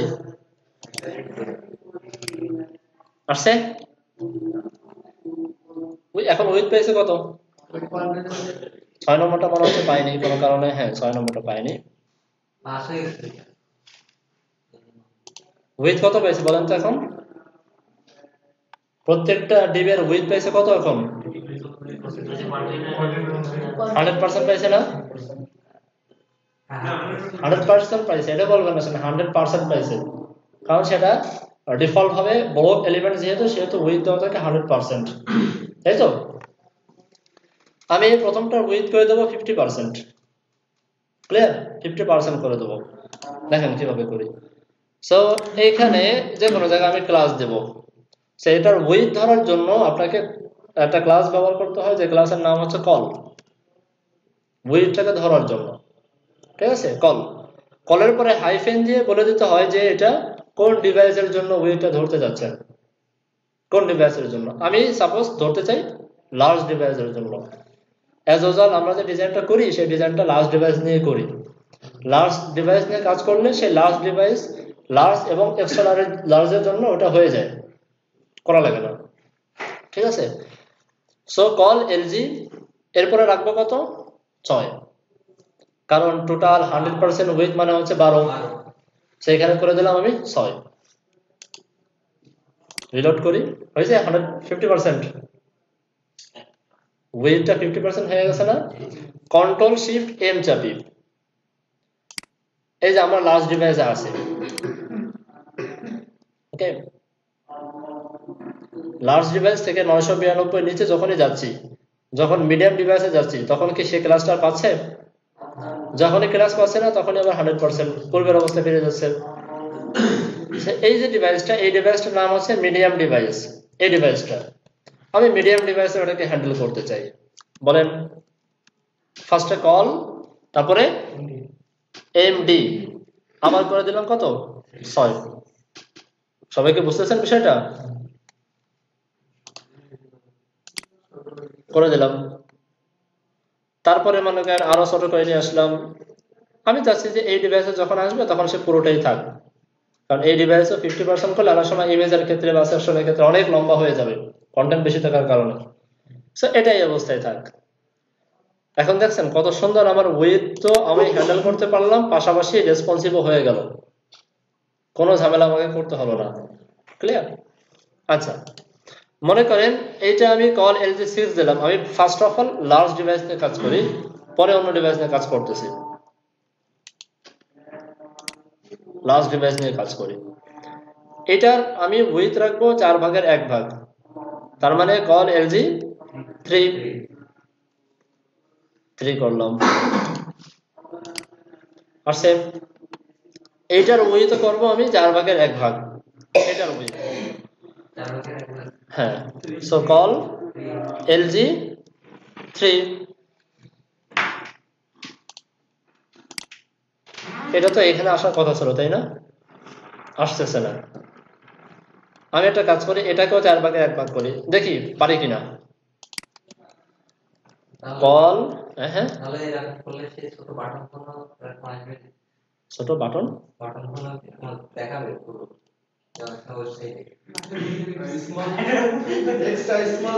ওটা তো আপনার এক্সট্রা স্মল ডিভাইসে চলে যাবে। এক্সট্রা স্মলের জন্য যে CSS করবো সেটা দেখাবে সেখানে। আচ্ছা, তো এইখানে আপনার পাশাপাশি আসলো না, কারণ কি?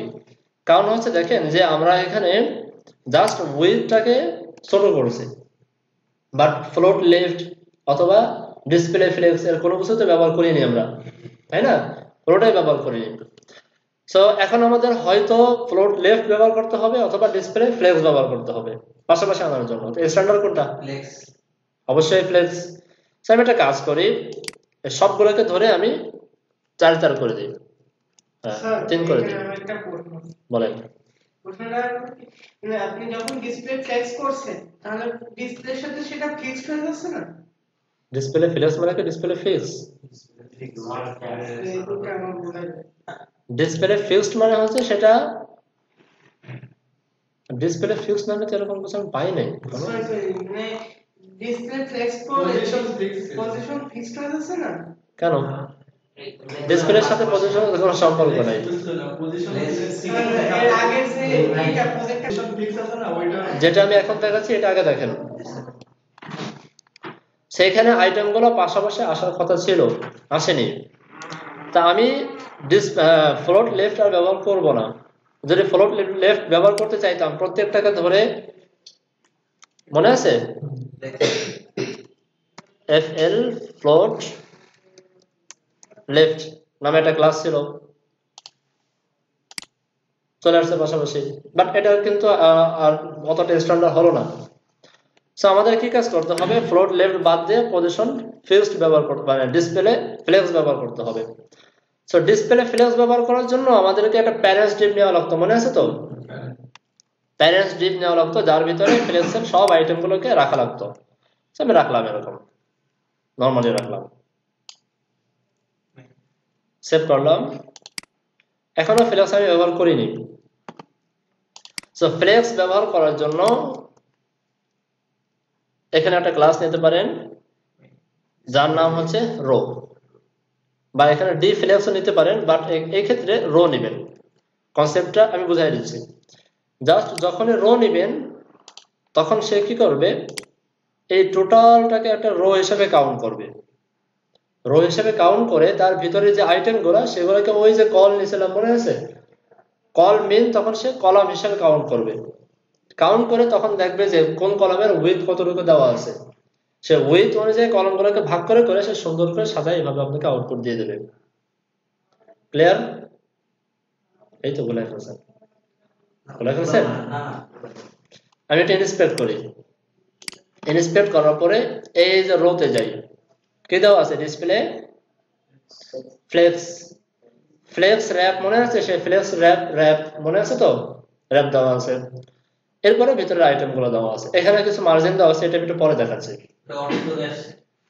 অটো চলে আসছে। আমরা ফ্লেক্স ক্লাস ব্যবহার করছি এই বডিস্টাফের ভিতরে। এই দেখেন বডিস্টাফ.css এর ভিতরে এরকম কিছু কোড করা আছে, যে কোডগুলো আমাদের অ্যাপ্লাই হয়ে গেছে।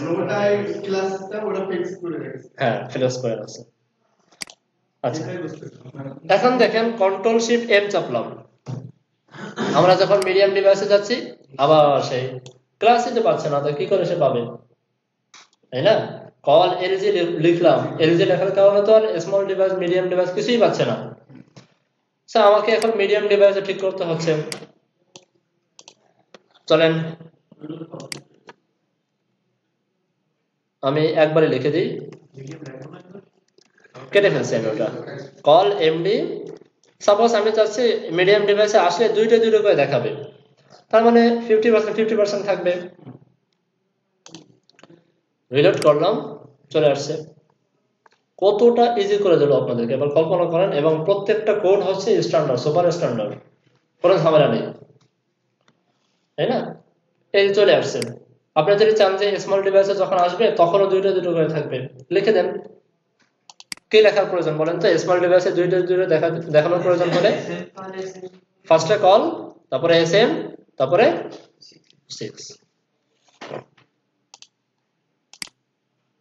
আসছে। আচ্ছা, এইবার দেখি আরেকটা কাজ দেখা এর ভিতরে। দেখেন, আমরা মনে আছে যখন মাঝখানে আমরা 15 পিক্সেল করে মার্জিন রাখতাম, মনে আছে? এই মার্জিনটা কেন রাখতাম এটা দেখবেন, এখানে সে কনসেপ্টটা বুঝে আসবে।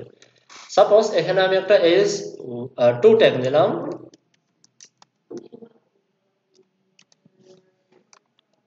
কিছু লোরেম লিখে দিলাম, বিশাল লোরেম হয়ে গেছে।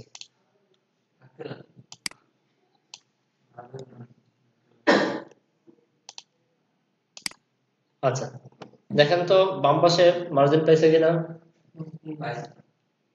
এখানে 15 পিক্সেল, এখানে 15 পিক্সেল, এখানে 15 পিক্সেল, টোটাল 30 পিক্সেল জায়গা সে ফাঁকা রাখছে। কন্টেন্ট থেকে সে 30 পিক্সেল জায়গাটা ফাঁকা রাখছে। ক্লিয়ার? কিসে আপনি করে নেবেন ওভারফ্লো হিডেন? ওভারফ্লো হিডেন করবে না তো, করা তো লজিক্যাল না। কারণ হচ্ছে এখানে যত কন্টেন্ট হবে তত সে লম্বা হয়ে যাবে। আমি তো না সমস্যা কেন, আমি তো হাইট ব্যবহার করবোই না। আমি তো এখানে হাইট দিয়ে রাখছি, এই জন্য হয়নি। কেটে দেন, সেভ করেন। কেন লম্বা হবে না? হয়েছে এবার লম্বা? অফকোর্স হবে। এটা লম্বা হয়ে গেছে, এগুলো লম্বা হয়ে গেছে, এমন আছে ভেঙে ভিতরে ঢুকে যাবে, এখন কোনো সম্ভাবনাও নাই।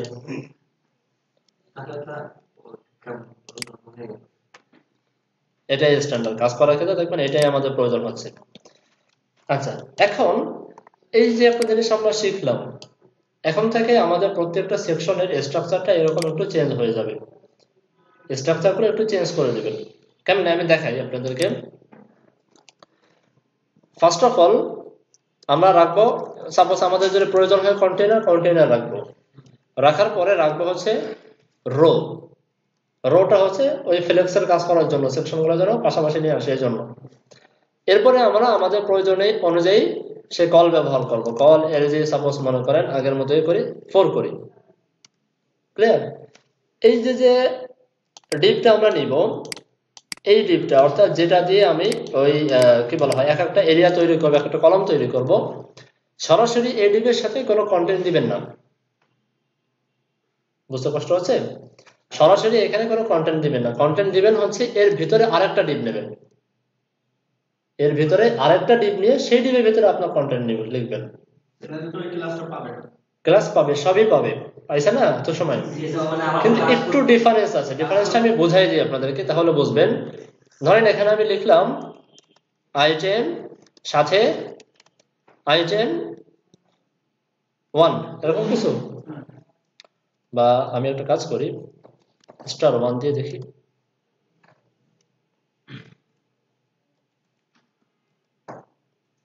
পাঁচটা আইটেম, আমি যেভাবে চাইছিলাম সেভাবে ভালো না। এটা এসে দেখেন, আমি মতো খুব ভালোটা পারি না, বা আমি অতটা ব্যবহার করিও না। শর্টকাট ব্যবহার না করে ভালো।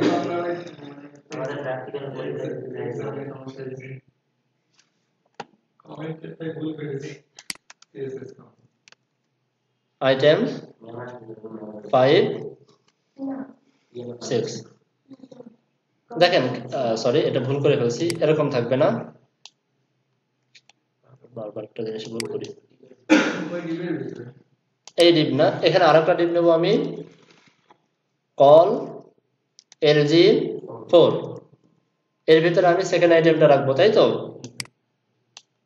প্রথমে একবার দিয়েছি স্যার তারপর আবার এটা হচ্ছে আমার এরিয়া এটা হচ্ছে আমার কন্টেন্ট এটা এরিয়া এটা হচ্ছে কন্টেন্ট ক্লিয়ার তারপরে আমি আরেকটা ডিপ নেই কল LG সাপোজ 4 তার ভিতরে 3 নম্বর আইটেমটা রাখি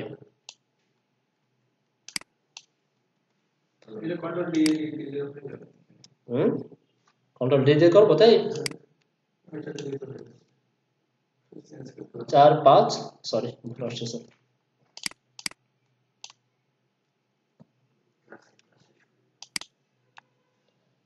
4 দেখেন খুব একটা ডিফারেন্স চলে আসবে আচ্ছা ভিতরের ডিপগুলো তো মার্জিন টার্জিন কিছু পাবে না মনে হবে দেখেন কি হয় মানে মার্জিন কাটিং পার্থক্যটা আবার বুঝছেন এই যে দেখেন সেই 30 পিক্সেল আমার মার্জিনটা এখানে ধরে দিয়েছে মানে ভিতরেরটা পায় না ভেতরটা পাই তাও এই দুইটার মাঝখানে উপর নিচে এটা হবে উপরে নিচেটা আমরা দিয়ে নেব উপরে নিচেটা আমরা দিয়ে নেব পাশাপাশি মার্জিনটা সে নিয়ে নিয়েছে কিভাবে করলো আমি এবার দেখাই যে এটা কিভাবে করলো ইনস্পেক্ট করি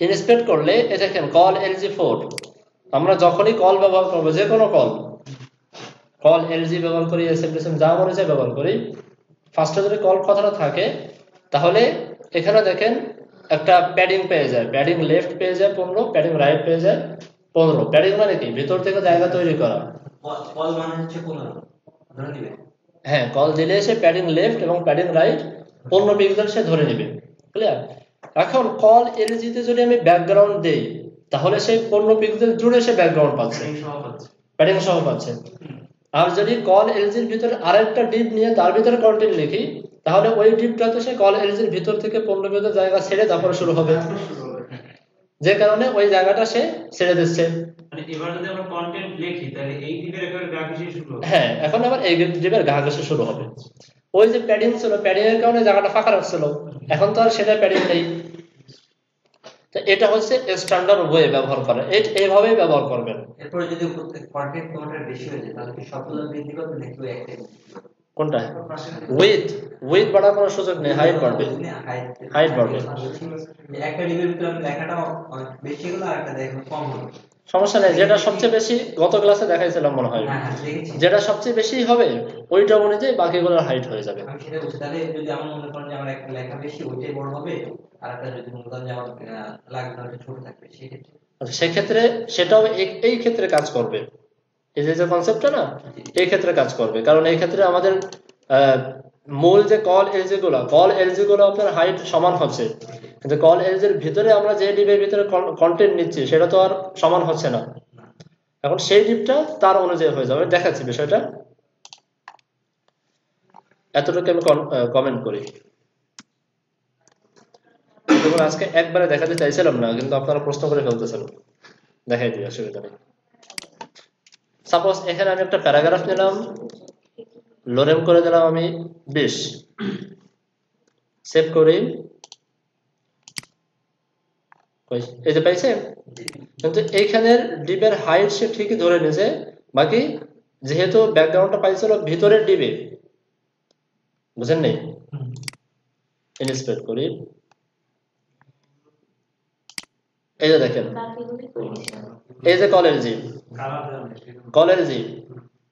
এই যে কল LG কি সেম টু সেম হাইট না জি এটাও কি সেম টু সেম হাইট না কিন্তু এর পরের গুলো আবার হাইট 0 কারণ এখানে কোনো কন্টেন্ট নাই এখানে যদি কোনো কন্টেন্ট থাকতো তার ডান পাশের গুলো সমান পরিমাণ হয়ে যেত তো এটাও সেম এটাও সেম এটাও সেম কিন্তু এখন আমরা ব্যাকগ্রাউন্ড পাইছি কেন এতটুকু মানে ব্যাকগ্রাউন্ডটা কেন পাইনি কারণ আমরা কল LG4 গুলোকে ব্যাকগ্রাউন্ড দেই নাই যে ডিপকে আমরা কল LG4 দিয়েছি সেই ডিপকে ব্যাকগ্রাউন্ড দেইনি দিয়েছি তার ভিতরের কন্টেন্ট ডিপকে ক্লিয়ার এরপরে দেখেন যদি আমরা এটাকে কপি করি এরপরে যে ডিপটা পেস্ট করলাম, একটু বেশি করে পেস্ট করলাম, পারছে? ইনস্পেক্ট করেন, এটা হচ্ছে আমার সবচেয়ে বড় ডিপ। আগেরটাকে মাউস নেন, সেম টু সেম হয়েছে, এরপরেরটাই নেন, সেম টু সেম হয়েছে। এই জায়গাটা সে ধরে রাখবে, চাই কন্টেন্ট থাকুক চাই না থাকুক, যেন নিচের কন্টেন্টটা ভেঙে এর ভিতরে ঢুকে না যায়। ক্লিয়ার? এটা হচ্ছে স্ট্যান্ডার্ড। এখন যদি আপনি চান যে না আমি এই যে ব্যাকগ্রাউন্ড দেখাইছি, আমি ব্যাকগ্রাউন্ডটাও সেম টু সেম দেখাবো, ব্যাকগ্রাউন্ডটাও যেন সেম টু সেম দেখায়, তাহলে কি করতে হবে? এই যে ডিপটা কন্টেন্ট ডিপটার হাইট করতে হবে 100%, কারণ কল এলজি ডিপটা তার প্যারেন্টস, কল এলজি ডিপটা যতটুকু হাইট পাইছে কন্টেন্ট ডিপটাও যেন সেই পরিমাণ হাইট পায়। বুঝাইতে পারছি? হাইটটা নেওয়ার জন্য খুব সুন্দর করে বোটস্ট্র্যাপে জিনিসপত্র দেওয়া আছে, কষ্ট কম, এজ 100, এজ -100, তার মানে হাইট 100%। ঠিক আছে? এই ডান পাশেরটাও যদি দিতে চান, এই যে এটা কোনো কন্টেন্ট না, আমি বলে দিলাম কন্টেন্ট থাকুক চাই না থাকুক, হাইট যেন 100% থাকে।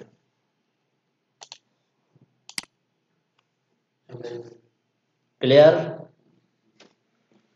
এটা হচ্ছে কনসেপ্ট এবং এটাই হচ্ছে স্ট্যান্ডার্ড ওয়ে। এটা নিয়ে আরো কিছু পড়াশোনা আছে, বাট এতটুকু বোঝেন, এতটুকু বুঝে খুব বেশি করে প্র্যাকটিস করে ফেলেন। এখন বলেন তো এই তিনটা ডিপের কোথাও কি হাইট ব্যবহার করছি আমি? কোন নির্দিষ্ট হাইট ব্যবহার করছি? ফিক্সড হাইট, কন্টেন্ট যতটুকু ততটুকু পাচ্ছে। ক্লিয়ার? আচ্ছা, এখন থেকে আমরা যে কন্টেন্ট যেগুলো লিখবো, যেগুলো তৈরি করব, তৈরি করার সময় ফার্স্ট অফ অল আমাদের কি করতে হবে? সেকশনের নাম দিবেন, যে কোনো একটা সেকশনের নাম। ওই হাইট যে h 100%, হ্যাঁ, আমরা তো ওইশের মানে প্রত্যেকটা সেকশনের হাইট ঠিক করে দিই, ঠিক করে দেইনি। হ্যাঁ, তাহলে ও 100% তো যতদূর উইন্ডোজ গেছে ততদূর নিয়ে নেওয়া না না, 100% মানে যতটুকু কন্টেন্ট ততটুকু নেবে। আচ্ছা, আবার বোঝাই, দেখেন, আবার দেখেন, দেখলাম এইটাও পারছে, যেটা বেশি কন্টেন্ট দাও না এটা হ্যাঁ, দিয়েও করতে পারছে। এই যে এটা এতটুকু হচ্ছে আপনার এই যে যখন পি ট্যাগ নেই, পি ট্যাগের নিচে একটা মার্জিন দেওয়া থেকে তাই। আমি যদি এটা কিছু করতে চাই, দেখেন ইনস্পেক্ট করেন, যখন 100 দিছে না তখন এটাও পারছে। এই দেখেন এই যে একটা মার্জিন দেওয়া দেখছেন, এই মার্জিনের কারণে এই নিচে একটু বেড়ে গেছে। আচ্ছা, এটা হলো প্রথম হচ্ছে আমার এই মানে কল এলজিটা, যখন কল এলজির ভিতরে কন্টেন্ট দিব, কন্টেন্ট অনুযায়ী সে হাইটটা মানে বাড়ায় নিচ্ছে। আর রুলস হচ্ছে যেহেতু আমরা ডিসপ্লে ফ্রেজ দিয়ে কাজ করছি, সেহেতু পাশাপাশি যে কোনো ডিপ থাকবে সবগুলো সেম হাইট নিয়ে নেবে। ঠিক আছে? কিন্তু আমরা গিয়ে ব্যাকগ্রাউন্ড কালার বা ফিল কালার দিছি হচ্ছে ভিতরের কন্টেন্ট ডিপকে, যে কারণে ফিল কালারটা পাইতেছে না, কারণ আমরা ফিল কালার সাধারণত ব্যবহার খুব কম করি, আমাদের ডিপগুলো অন্য কন্টেন্ট দিয়ে ভরা থাকে। ঠিক আছে? এজন্য আমরা ভিতরের ডিপটাকে সবসময় ফিল কালার দিব। সহজ কথায় আমরা একটা রো তৈরি করব, রোর ভিতরে আমাদের কলামগুলো নেব, কল এলজি কল এসএম যা দেওয়া দরকার নিব, ওই যেই ডিপটাকে আমরা কলাম হিসেবে নেব সরাসরি ওই ডিপের উপর কোনো সিএসএস করব না, তার ভিতরে আরেকটা ডিপ নিয়ে সেখানে সিএসএস আমরা এইচটিএমএল কন্টেন্ট করে লিখব। ক্লিয়ার? আচ্ছা, এক্ষেত্রে যদি আমি আরেকটা কাজ করতে চাই, যে আপনি এখানে যে জায়গাটা ফাঁকা আছে, হ্যাঁ, আমি এই জায়গাটা মনে করেন আমি ব্যাকগ্রাউন্ড কালার আসবে, কিন্তু লেখাগুলো যদি আমি বড় করে দিই তাহলে কি আমার আলাদা করে কি বাড়িয়ে দিতে হবে? ঠিক। মানে ফন্ট সাইজটাকে বাড়িয়ে দিতে হবে। এগুলো ফন্ট সাইজ হ্যাঁ, মানে এই যে এটাকে আমি নিচে করলাম আমি একটা মনে হয় ফাঁকা রাখবো না, যদি এটা বড় থাকে কিভাবে রাখবো, সেই থেকে ফন্ট সাইজ কি বাড়িয়ে দিতে হবে? এটা তো ইলজিক্যাল কাজ করলেন, এটা লজিক্যাল না। কারণ আপনার কন্টেন্ট এত, একজন মানুষ চিকন মানুষ, তাকে যদি আপনি এত বড় টেনে মোটা বানায় ফেলেন, বিষয়টা এই না, লজিক্যাল না। এটা ফাঁকা থাকবে, এই জায়গায় অবস্থা ফাঁকা রেখে দেবে। তো এখন কোশ্চেন কনফিউশন আছে কারো কোনো? স্যার এর আগের এই